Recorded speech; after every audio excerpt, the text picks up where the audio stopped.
Meus irmãos e irmãs, nós estamos na nossa terceira aula do curso de teologia.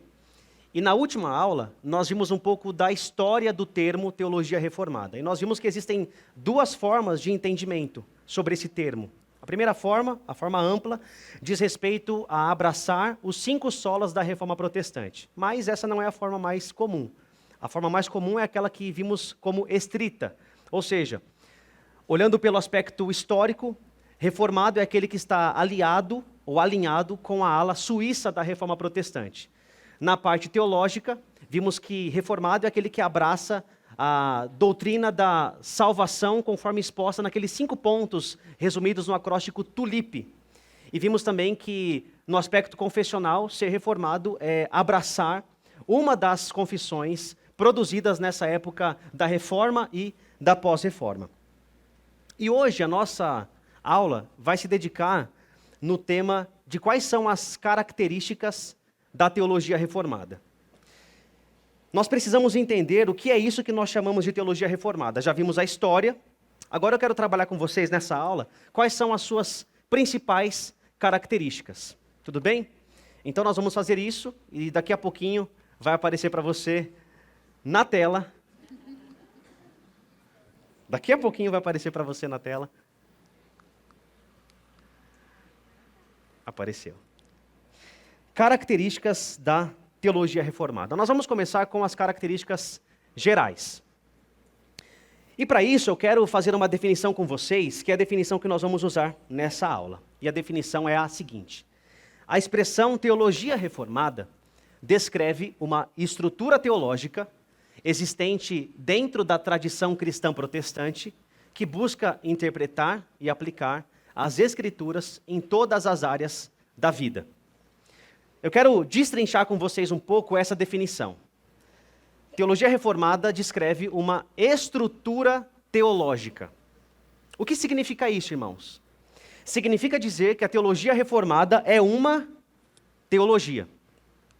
Acho que passou mais slides aí. Volta mais um. Pronto. Eu acho que o meu não está funcionando aqui, né, PH? Não, está sim. Agora foi. Obrigado. Eu não sei o que você fez aí, mas deu certo. Teologia reformada é uma teologia. Você fala, pastor, isso aí já está no termo, não é nenhuma novidade isso. Mas eu quero explicar o que significa dizer que a teologia reformada é uma teologia. Na nossa primeira aula, nós definimos teologia como o estudo da revelação que Deus fez de si mesmo, especialmente através da palavra. Tudo bem? Então, qualquer teologia, seja a teologia reformada ou não, ela é resultado do esforço, do labor de inúmeras pessoas ao longo dos séculos que têm se dedicado na interpretação da palavra de Deus. Então, toda teologia, ela é um esforço humano de interpretar a revelação de Deus. O que isso quer dizer? Que por ser esforço humano, a teologia reformada não é sinônimo de palavra de Deus. A teologia reformada não é sinônimo de inspiração infalível. A teologia reformada é o labor, o resultado do esforço do labor de diversas pessoas ao longo dos séculos. Veja o que diz o John Leith, nesse seu livro importantíssimo, A Introdução à Tradição Reformada. A reflexão teológica como a explicação da fé que alguém vive, ou pela qual alguém vive, é um trabalho humano e sujeito a todas as limitações da existência humana. Por essa razão, não existe teologia perfeita. A finitude do ser humano significa que nenhum teólogo jamais esgotará todo o conteúdo da fé cristã. Assim, nenhuma teologia é a teologia ou a declaração final da fé cristã. A palavra de Deus é final, mas as elaborações humanas da palavra nunca são completas ou totalmente acuradas. É importante ressaltar isso, irmãos, porque a teologia reformada vem crescendo nos últimos anos. Diversas pessoas têm se maravilhado com as doutrinas reformadas, isso é muito bom, porque o sistema teológico reformado é abrangente, é maravilhoso, como veremos daqui a pouco.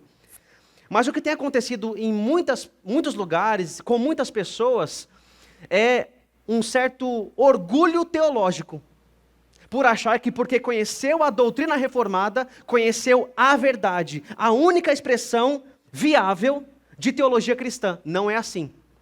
A teologia reformada é apenas uma das tradições existentes. Como diz o doutor Hermes Maia, no slide que já vai aparecer para você, a teologia reformada não reivindica para si o status de detentora da verdade ou de infalibilidade. Antes, ela sabe que o seu vigor estará sempre na sua procura acadêmica e piedosa pela interpretação correta e fiel das Escrituras. A teologia reformada, então, ela é uma teologia. Ela é uma estrutura teológica, um sistema teológico que é falível, que não é perfeito, que está sempre se aprimorando. Então, conhecer a teologia reformada não é conhecer a única expressão válida de interpretação bíblica. Para nós reformados, o sistema reformado é o mais completo, o mais próximo da interpretação fidedigna da Escritura. Mas isso não invalida os outros sistemas. Com isso, eu quero que a gente aborde a teologia sistemática reformada com mais humildade. Nós não somos a última bolacha do pacote. Existem irmãos que são bíblicos, piedosos, competentes na sua teologia que divergem de nós. E isso não tem problema nenhum. A teologia reformada, ela é uma teologia. É uma estrutura teológica. Mas, além disso, a teologia reformada, ela existe dentro da tradição cristã. Com isso, eu quero dizer que a teologia reformada é católica. Calma. Eu vou explicar. Na nossa cultura brasileira, dizer que alguma coisa é católica é sinônimo de Igreja Católica Apostólica Romana, não é verdade? Mas não é esse o sentido do termo. O termo católico, ele existe muito antes da Igreja Católica Apostólica Romana. É um termo grego. E esse termo, católica, ele vem da expressão grega katolikos. E essa expressão, katolikos, ela é a junção de dois termos gregos.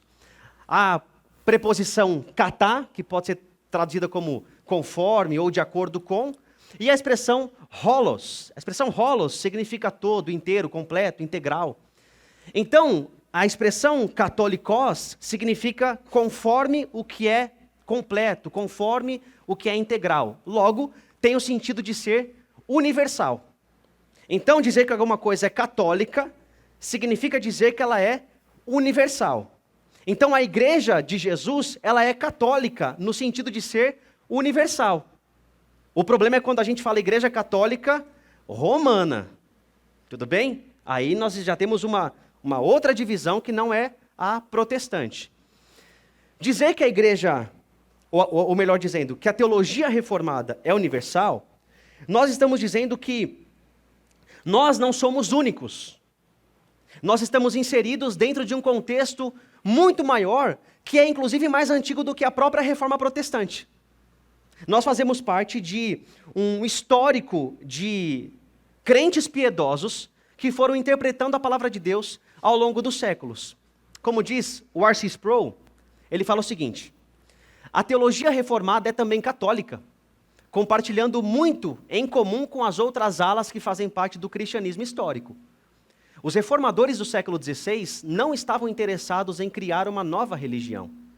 Eles estavam interessados não em inovação, mas em renovação. Eles eram reformadores, não revolucionários. Os reformadores chamaram a igreja de volta às suas raízes apostólicas e bíblicas. Embora os reformadores rejeitassem a tradição da igreja como fonte de revelação divina, eles não desprezaram todo o escopo da tradição cristã. João Calvino e Martinho Lutero frequentemente citavam os pais da igreja, especialmente Agostinho.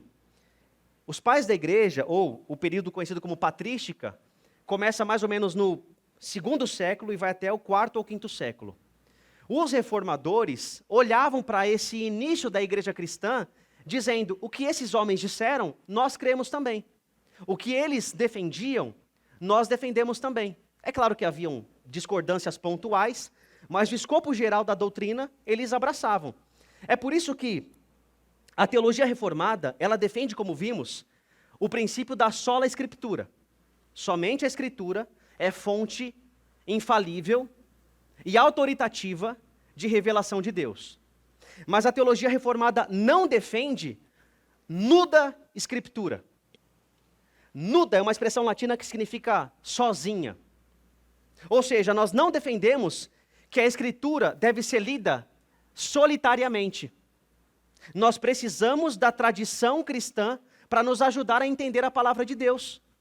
Porque dilemas que nós já estamos lidando há um bom tempo, diversos homens e mulheres já responderam ao longo dos séculos. Como dissemos na primeira aula, por exemplo, nos primeiros séculos a grande discussão era sobre cristologia. E hoje nós temos a doutrina cristológica bem fundamentada por conta do que esses homens interpretaram. Então, nós não cremos, como dissemos na primeira aula, que a tradição tem o mesmo peso que a palavra. Mas nós usamos a tradição no auxílio da interpretação da palavra. Sólida escritura? Sim. Nuda escritura? Não. Ninguém é uma ilha. Você precisa de outras pessoas, especialmente de pessoas que já estudaram ao longo dos séculos, para entender a palavra de Deus. O que nós defendemos, então, como teologia universal? Nós reconhecemos esses documentos históricos como sendo resumos universais da doutrina cristã. Então nós temos o credo apostólico, que aparece mais ou menos no 2º século e é desenvolvido até talvez o 6º ou 7º. Temos o credo niceno, que é feito no concílio de Niceia. Depois o credo niceno constantinopolitano, que é feito na cidade de Constantinopla. Depois o credo da Calcedônia, na cidade de Calcedônia. E depois o credo atanasiano, que é um resumo desses outros credos.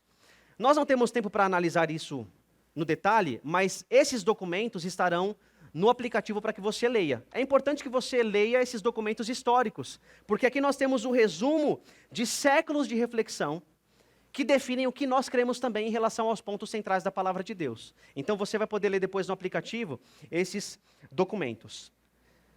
Ou seja, irmãos, a teologia reformada ela é universal.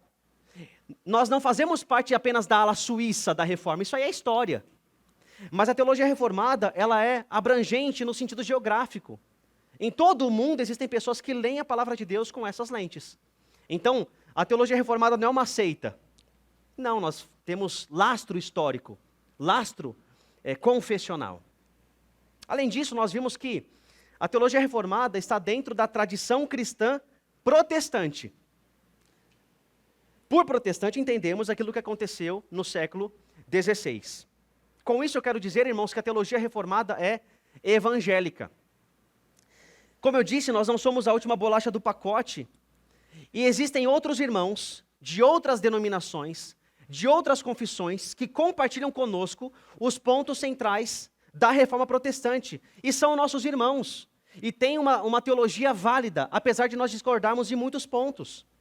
Mais uma vez, como diz o John Leith, a tradição reformada afirma ser uma maneira pela qual a igreja una, santa, universal e apostólica tem vivido, transmitindo sua fé e vida a cada nova geração.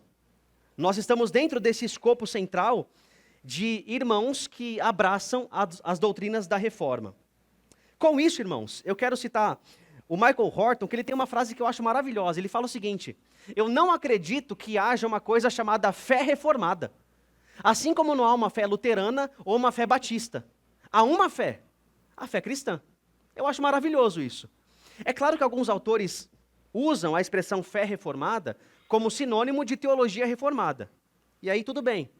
Mas pensar que a fé reformada é uma fé separada da fé dos nossos irmãos de outras denominações genuinamente cristãs e protestantes é um erro. E isso nos colocaria dentro do escopo de seita. E nós não somos uma seita. Não somos. Nós fazemos parte da tradição universal, católica, e da tradição protestante. Essas são características gerais da teologia reformada. Mas tem mais uma que eu acho que é a principal. A teologia reformada busca interpretar e aplicar as escrituras em todas as áreas da vida. Com isso, eu quero dizer que a teologia reformada ela é abrangente. Talvez aqui, irmãos, esteja o grande diferencial da teologia reformada. Toda a teologia, enquanto bíblica, enquanto apegada aos princípios da reforma protestante, são válidas. Mas muitas teologias se restringem aos aspectos soteriológicos, aos aspectos espirituais da vida cristã. A teologia reformada não. A teologia reformada, ela expande e aplica a palavra de Deus para todas as áreas. Como diz o Henry Meeder, no seu livro As Ideias Básicas do Calvinismo, em contraste com a busca do luteranismo por um Deus gracioso, ou com o interesse do pietismo pelo bem-estar da alma do indivíduo, ou com o alvo wesleyano de santificação pessoal, o interesse último da tradição reformada transcende o indivíduo e sua salvação. Este interesse também vai além da igreja, o corpo de Cristo. É uma preocupação com o cumprimento da vontade de Deus, também nos campos mais amplos do Estado, da cultura, da natureza e do cosmos. Aqui está a diferença, irmãos. A teologia reformada se preocupa em olhar a revelação bíblica e entender como essa revelação afeta todas as áreas. A economia, a política, o direito, a biologia. Esse é o grande diferencial. E por isso a teologia reformada ela é tão abrangente. Aliás, a teologia reformada pode ser chamada de uma cosmovisão, uma forma de enxergar e entender o mundo. Ela é tão abrangente que ela pode ser uma forma de interpretação da realidade fundamentada na palavra de Deus. Mais uma vez citando aqui o Dr. Emerson Maia, ele fala o seguinte: a teologia reformada é uma reflexão baseada na palavra de Deus, em submissão ao Espírito, buscando sempre uma compreensão exata do que Deus revelou e inspirou pelo Espírito. Por isso, com sua ênfase na centralidade das Escrituras, é mais do que um sistema teológico. É, sobretudo, uma maneira teocêntrica, centrada em Deus, de ver, interpretar e atuar na história. Com tais princípios, influenciou as artes, a política, a ciência, a economia, a literatura e outros diversos setores da cultura. Assim, fornece-nos óculos cujas lentes têm o senso da soberania de Deus como perspectiva indispensável e necessária para ver, interpretar e atuar na realidade, fortalecendo, modificando ou transformando-o conforme a necessidade. Guarde essa expressão. A teologia reformada funciona como lentes que te ajudam a ler a realidade. Então aqui, irmãos, resumindo, nós vimos as características mais gerais da teologia reformada. Ela é um sistema teológico, assim não é infalível, não é perfeito. Ela é católica, é universal. Ela é evangélica e ela é abrangente. Tudo bem até aqui? Agora eu quero ver com vocês o assunto principal da nossa aula, que são as características especiais. O que define uma teologia como teologia reformada? E aqui, irmãos, pode parecer simples, mas isso é alvo de debate na academia há um bom tempo. Porque existem critérios diferentes para definir o que é de fato uma teologia reformada. Por exemplo, no sentido mais geral, alguns pensam que tradicionalismo é sinônimo de teologia reformada. Não, pastor, lá na minha igreja o povo é reformado. Só canta hino, usa inário físico, não é celular não, é inário físico. O pessoal usa só terno e gravata. Lá o povo é reformado. Ninguém bate palma, todo mundo sério. Isso não define teologia reformada. É claro que a teologia reformada em relação ao culto tem princípios, mas não formas específicas. Então, tradição ou tradicionalismo não é um bom critério para definir o que é teologia reformada. Outro critério, pregação. Pastor, o pastor lá daquela igreja é reformado. Só prega com 3 pontos. E prega 1 hora. Aí é reformado. Sermão expositivo. Não necessariamente, irmãos. O sermão pode ser expositivo, sem necessariamente uma pregação expositiva, que aí já é uma outra coisa, mas a pregação não necessariamente define se é teologia reformada ou não. O tipo de pregação não define. Outra coisa, outro critério, denominação. Reformados são apenas os presbiterianos. Aí tem pedigree. O resto não. O resto pode até gostar de teologia reformada, a gente até deixa.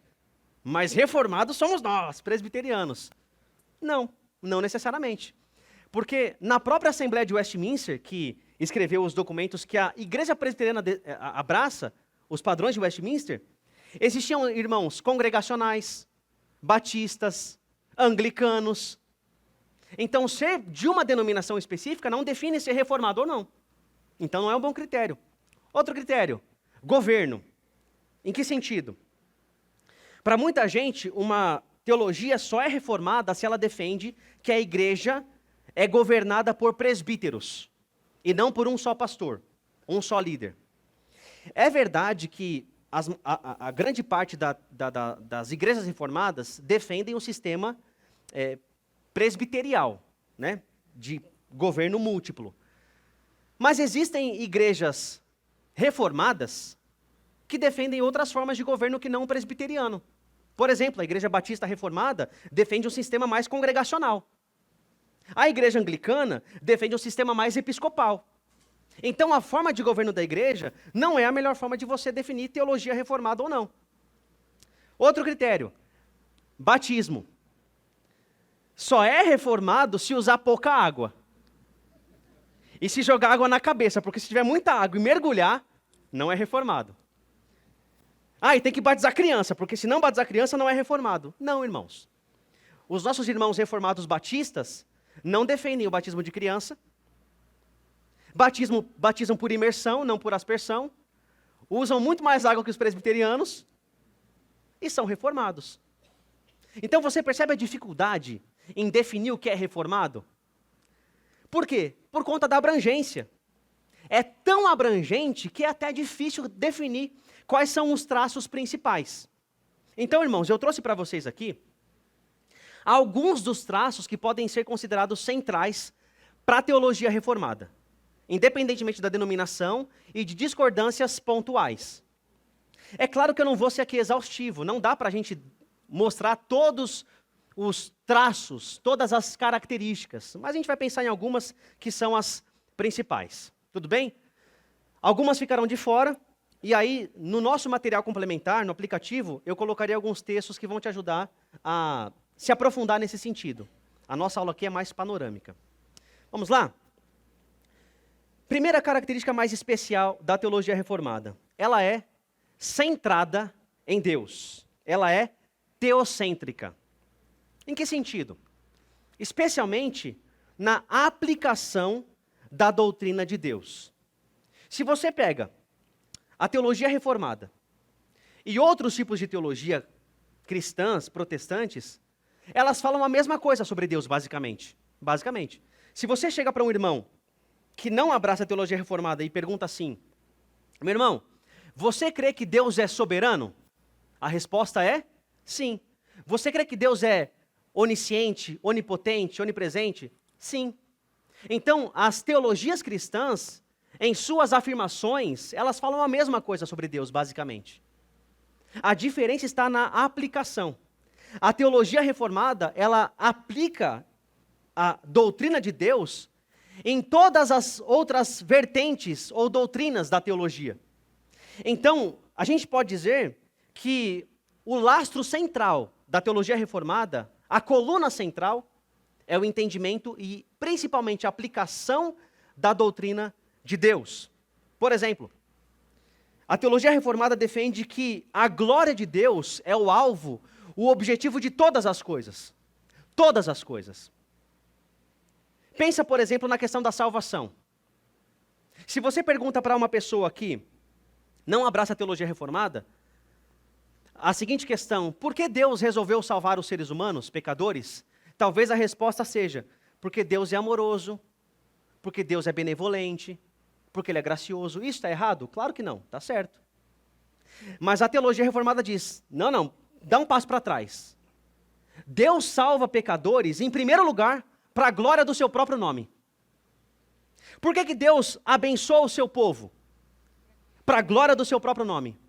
Por que Deus permite tragédias, mesmo sem nós não entendermos? Para a glória do seu próprio nome. Então a teologia reformada, ela aplica a doutrina de Deus em todas as coisas, entendendo que tudo é para a glória de Deus. A sua existência, as coisas boas da sua vida, as coisas ruins da sua vida, tudo é para a glória de Deus. E isso, irmãos, é uma afirmação ousada. Me lembro, por exemplo, em 2004, se não me falha a memória, houve aquele terrível tsunami na Indonésia. no qual mais de 300 mil pessoas morreram. E eu me lembro que, no Brasil, um pastor que era muito famoso na época, escreveu um texto dizendo basicamente o seguinte: eu não consigo encaixar na minha teologia um Deus que permite uma tragédia dessa. Eu não consigo. Então, eu preciso reinterpretar quem é Deus para que eu não fique maluco. Logo, ele chegou à conclusão que Deus não pôde impedir o tsunami porque Deus não sabia que aconteceria o tsunami. É o que a gente conhece hoje como teologia relacional ou teísmo aberto. E aí, na mesma época, chegou um e-mail de um pastor da Indonésia que trabalhava lá e era pastor de uma igreja reformada. E na carta que ele escreveu, depois você pode procurar isso na internet, tá publicado isso. O pastor reformado disse: nós glorificamos a Deus porque de alguma forma tudo isso contribuirá para o nosso bem e a Ele seja toda a glória. Isso é uma afirmação ousada de quem entende que precisa submeter o seu próprio intelecto à palavra de Deus. E Deus não precisa prestar conta para a gente. Sendo assim, tudo é para a sua glória. Então, a teologia reformada, ela dá esse passo além. Além disso, ela também aplica a soberania de Deus em todas as coisas. Acabei de dar um exemplo aqui, do tsunami. Mas vamos voltar, por exemplo, da soteriologia, da salvação. Se você perguntar para algum irmão que não abraça a teologia reformada, na mão de quem está a salvação de um pecador, a resposta será na decisão do pecador. O pecador vai decidir se entrega a Cristo ou não. E a teologia reformada vai dizer, não é bem assim. Se Deus é soberano sobre tudo, Ele é soberano inclusive sobre a salvação de pessoas. Ele dá o primeiro passo, Ele escolhe, Ele quebranta o coração, Ele ilumina a mente, Ele faz tudo. Então, a teologia reformada, irmãos, ela é teocêntrica até o tutano. Ela aplica essa doutrina de Deus até as últimas consequências. Porque, para nós, ou Deus é soberano, ou Ele não é Deus. Ou Ele faz tudo para a sua própria glória, ou Ele não é Deus. Então, a teologia reformada, ela abraça essa centralidade em Deus como sendo um dos seus traços distintivos. Como diz o Joel Bick, ser reformado significa ser teocêntrico. O interesse primário da teologia reformada é o Deus trino, pois o Deus transcendente, imanente e amoroso em Jesus é o próprio Deus. Ser reformado significa enfatizar o abrangente, soberano e amoroso senhorio de Deus sobre todas as coisas. Há tanta coisa mais para falar disso, irmãos. Podia ser só uma aula sobre essa questão, mas aqui é uma aula mais introdutória. Então, o primeiro traço é esse. Segundo traço é que a teologia reformada, ela é baseada na palavra de Deus. Pastor, mas e as outras teologias? Não são baseadas na palavra? São. A diferença aqui, mais uma vez, é na aplicação. A teologia reformada aplica os princípios da palavra de Deus em todas as áreas da existência humana. Como diz o Robert Godfrey, somos tentados a esquecer que quando dizemos que somos reformados, estamos usando uma abreviatura. Nossos antepassados diziam que ser reformado é ser reformado de acordo com a palavra de Deus. A igreja, como eles a viam no século XVI, havia sido radicalmente deformada pelo afastamento da palavra de Deus. E a própria essência de ser reformado é permitir que nosso pensamento, nossa vida e nossa adoração sejam remodelados pela palavra de Deus. Somos reformados de acordo com a palavra de Deus. Veja, então, que por ser baseada na palavra, a teologia reformada não se limita ao aspecto, entre aspas, espiritual. A teologia reformada não apenas se preocupa em te mostrar como você pode ser salvo, como viver uma vida cristã. Não, ela te ensina a ser um bom profissional, um bom pai, uma boa mãe. A teologia reformada, ela é abrangente. Como diz o Henry Van Til, nesse livro fantástico que eu indico que você adquira o mais rápido possível, O Conceito Calvinista de Cultura. o reformado não toma essa visão estreita de que as Escrituras apenas revelam o caminho para a salvação do pecado. Para ele, o reformado, como criatura cultural, a Bíblia é também seu livro-fonte. Ela delineia os princípios diretores de todo o seu ser. Nas Escrituras, a origem, a natureza e o alvo do mundo, habitado o homem, e do homem como portador da imagem de Deus estão estabelecidos. A palavra de Deus, então, não é apenas um corretivo, mas um regulador. Seus princípios básicos devem se tornar elementos constitutivos de uma filosofia cultural. Percebe? Como a teologia reformada, ela expande a sua aplicação, ela se baseia na palavra, para então interpretar todas as áreas da existência humana. Uma terceira característica, irmãos, é que a teologia reformada, ela é focada na pregação da palavra. Isso aí é uma coisa que todo mundo pode concordar, não é? Igreja reformada foca na pregação da palavra. Mas aqui, eu quero mostrar para você o que a teologia reformada entende como pregação e o que torna esse entendimento distintivo. Então, quais são esses diferenciais? Primeira coisa, a doutrina reformada sobre pregação é que a pregação é vox Dei. A pregação é voz de Deus. Quando a palavra de Deus é corretamente interpretada e aplicada, é o próprio Deus falando através de um instrumento humano. Não é uma mera palestra, não é uma mera homilia, uma mera explicação de um texto. A palavra pregada é palavra de Deus. Claro que sempre em submissão ao texto escrito. Mas a palavra de Deus pregada, ela é vox Dei. Além disso, a pregação, ela é o meio de graça mais importante. Ou seja, a palavra de Deus é que direciona e dá significado aos demais sacramentos. Batismo, Santa Ceia, aos outros meios de graça, oração, palavra de Deus, comunhão. É a pregação da palavra que dá sentido às outras coisas. Tanto que a Santa Ceia e o batismo, por mais essenciais que sejam, não substituem a pregação da palavra.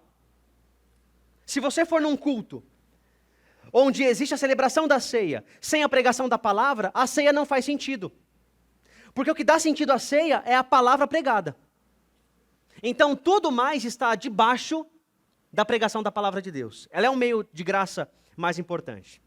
Além disso, a pregação, ela é um evento apocalíptico, revelacional. Em que sentido? A palavra de Deus, quando é pregada, ela revela os intentos do coração. Já aconteceu com você? De estar ouvindo a pregação e você falar, rapaz, o pastor viu meu Instagram essa semana. O pastor conversou com alguém da minha família, ele sabe o que está acontecendo comigo. Mas o pastor não sabe o que está acontecendo com você às vezes, né? É porque a palavra de Deus, a pregação, é um evento revelacional. Deus vai revelando o seu próprio coração enquanto a palavra é exposta. E ela também é revelacional no sentido de revelar que, enquanto ela é pregada, você precisa tomar uma decisão. É um evento apocalíptico, revelacional. A palavra de Deus te chama a uma decisão. Não é uma coisa que você pode, eu vou pensar depois. Não, a palavra te chama para uma decisão, para arrependimento, para fé. É um evento revelacional.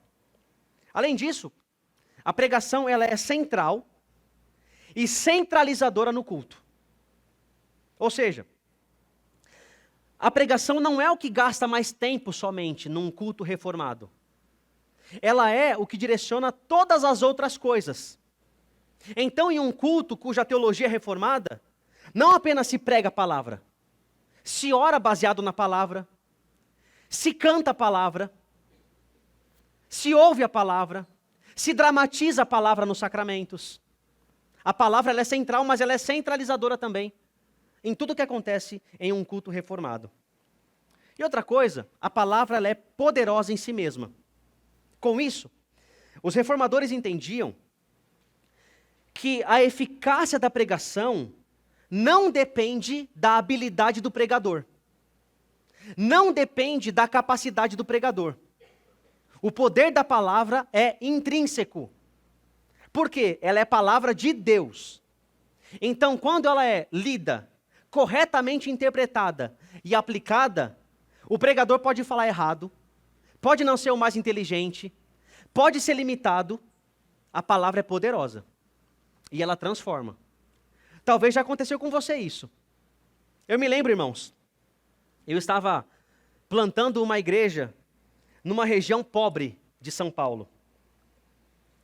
E eu fui para um culto, aliás, eu nem tinha começado a plantação ainda. Eu estava visitando esse trabalho. E eu me lembro que um irmão muito querido, que tinha pavor de falar em público, foi obrigado a fazer a abertura do culto, do estudo bíblico, porque não tinha ninguém. Estávamos lá, ele, a esposa, os 2 filhos e eu que ia dar o estudo. E eu estava passando por uma fase dificílima, terrível, muitas lutas. E eu me lembro que ele, com muita dificuldade, porque ele tinha pavor de falar em público, mesmo em frente de 4 pessoas. Ele, tremendo, falou: irmãos, boa noite, estamos aqui para estudar a palavra de Deus, eu quero fazer uma leitura com vocês. Aí ele tremendo, assim, tremendo, leu assim: eleva os meus olhos para os montes, de onde me virá o socorro? O meu socorro vem do Senhor que fez os céus e a terra. Irmãos, eu entrei em prantos, porque a palavra entrou como uma flecha no meu coração. Por quê? Porque ela é poderosa em si mesma. Não depende da eficácia, da capacidade do pregador. Ela é poderosa. Então, esses são os distintivos sobre o entendimento reformado da pregação. Como diz, mais uma vez, o Joel Bick, em outro livro agora, a pregação reformada experiencial usa a verdade da Escritura para resplandecer a glória de Deus nas profundezas da alma, chamando as pessoas a viverem única e totalmente para Deus. Ela nos quebra e nos refaz. É tanto revigorante quanto humilhante. Essa pregação nos coloca face a face com o ser mais glorioso e mais prazeroso no universo e com a nossa profunda impiedade.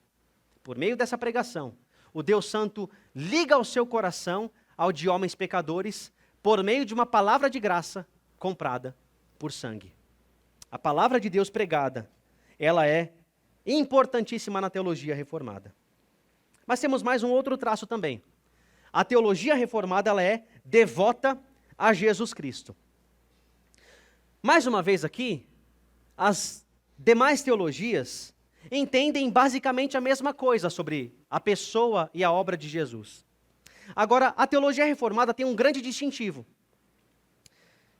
Esse não é um pensamento criado por Calvino. É um pensamento que foi citado, em primeiro lugar, lá por Eusébio de Cesareia, depois por Tomás de Aquino, depois por Andreas Osiander, que era um reformador luterano, mas Calvino foi a pessoa que sistematizou esse pensamento, conhecido como o tríplice ofício de Cristo. O que significa isso? A teologia reformada, ela tem esse distintivo. Ela olha para Jesus como sendo aquele que cumpre os 3 principais ofícios do Antigo Testamento. No Antigo Testamento existiam 3 ofícios principais: rei, sacerdote e profeta. Esses 3 ofícios eram reconhecidos pela unção com óleo. A unção com óleo, simbolizando a presença e a capacitação de Deus, era derramada apenas sobre quem era separado como rei, como profeta e como sacerdote. João Calvino sistematiza a ideia que Jesus, por ser o Messias, o Cristo, ou o ungido, ele é aquele que exerce de modo perfeito as funções reais, proféticas e sacerdotais. Nós veremos isso com detalhe no nosso módulo de Cristologia. E eu sou apaixonado por esse tema, já escrevi sobre esse tema. É um tema maravilhoso. Por ora, basta você saber que a teologia reformada, ela tem esse distintivo. Além de tudo mais que é dito sobre Jesus, nós entendemos Jesus como sendo o grande rei, o grande profeta e o grande sacerdote, que ao invés de ser ungido com óleo, é ungido pelo próprio Espírito Santo na ocasião do seu batismo. E nós veremos isso com mais detalhes no módulo de Cristologia. Outro distintivo. A teologia reformada ela é estruturada por alianças. Nós veremos mais sobre aliança na próxima aula. Então aqui eu só vou dar um panorama, um overview. A teologia reformada entende que Deus é um Deus que faz aliança com seres humanos. E o fio condutor da revelação bíblica é a aliança, ou são as alianças, que Deus faz com os seres humanos. Nós veremos isso melhor na próxima aula. Mas, essa estrutura de aliança é a moldura que nos ajuda a ler a palavra de Deus. E a teologia reformada entende que existem 3 grandes alianças na palavra. A primeira é a aliança da redenção. A aliança da redenção foi feita antes da criação do mundo entre Pai, Filho e Espírito. Deus o Pai decide enviar o seu Filho para salvar pecadores. Deus Filho, em submissão e em amor, aceita a missão e vai voluntariamente morrer por pecadores. E o Espírito é designado pelo Pai e pelo Filho como aquele que regeneraria pecadores e os salvaria. Essa aliança de redenção foi feita entre Pai, Filho e Espírito antes da criação do mundo. Então, quando o mundo é criado, já havia um plano estabelecido de salvar pecadores, antes mesmo do primeiro pecado. Olha que coisa maravilhosa e misteriosa ao mesmo tempo. Então essa é a primeira aliança. A segunda aliança é a aliança das obras. Essa aliança foi feita com Adão. Adão sendo o representante de toda a raça humana. Deus faz uma aliança com Adão. É claro que esse termo, aliança, ele não é usado em Gênesis. Oséias usa depois, mas ele não aparece lá em Gênesis, mas a estrutura de aliança está lá. Deus faz uma aliança com Adão e qual é? Deus fala assim para Adão, você vai cultivar o jardim, você vai dominar sobre a terra, você vai fazer tudo isso, vai comer de tudo, vai aproveitar de tudo. Mas tem uma coisa que você não vai fazer, Adão. Você não vai comer da árvore do conhecimento do bem e do mal. Se você comer, Adão, você morrerá. Então, há uma punição. Por inferência lógica, se Adão não comesse do fruto, o que ele ganharia? Se ele comesse, o resultado seria morte. E se ele não comesse? O que ia acontecer? Vida. Vida. Vida eterna. Aliás, é isso que Cristo ganhou para nós. Ou por nós. O que Adão não conseguiu, Cristo conquistou por nós. Mas daqui a pouco eu falo disso. Então Deus faz uma aliança com Adão. Adão, você está no melhor cenário, você não tem natureza pecaminosa, então você tem que fazer uma escolha. Adão tinha livre-arbítrio. Você tem que fazer uma escolha. Me obedecer, me amar, me ter como fonte de sabedoria e de revelação, ou se rebelar contra mim. Se você se rebelar, você vai morrer fisicamente, espiritualmente e eternamente. Se você obedecer, você vai ganhar vida e vida eterna. E além disso, você vai entrar num estado de perfeição, de não poder mais pecar, que é o que nós receberemos na vida eterna. Adão falha, não falha? Adão come o fruto, se torna rebelde, e então, naquele momento de rebeldia, Deus faz a terceira grande aliança, que é a aliança da graça. Qual é a aliança da graça?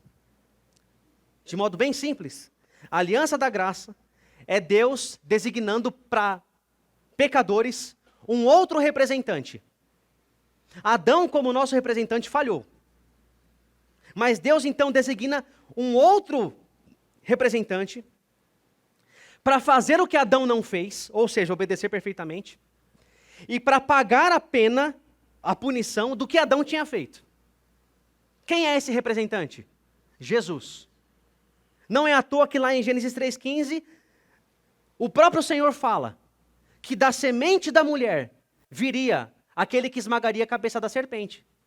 Na teologia nós chamamos isso de proto-evangelho. É a primeira manifestação do evangelho. Deus faz uma aliança, não mais com o ser humano, mas Deus coloca o seu filho como nosso representante.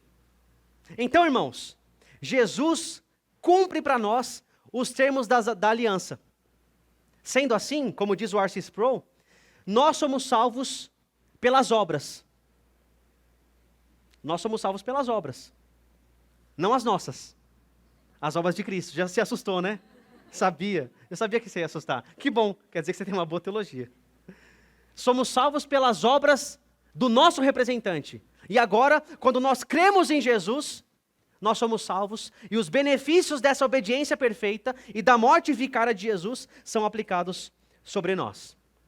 Então essa é a estrutura principal. A aliança da redenção, a aliança das obras e a aliança da graça. Na próxima aula, a gente vai detalhar um pouquinho mais sobre isso, porque tem mais coisa para falar. Mas isso aí, próxima aula. Vamos lá, nosso último tópico dos diferenciais ou das características especiais da teologia reformada. Ela é abrangente na cultura. E aqui tem atrás de mim o homem vitruviano. Por cultura, eu abraço a definição do Henry Van Til como sendo qualquer esforço humano feito no mundo, visando descobrir as riquezas, as potencialidades do mundo, para então usá-las a serviço da expansão da humanidade. Isso é cultura.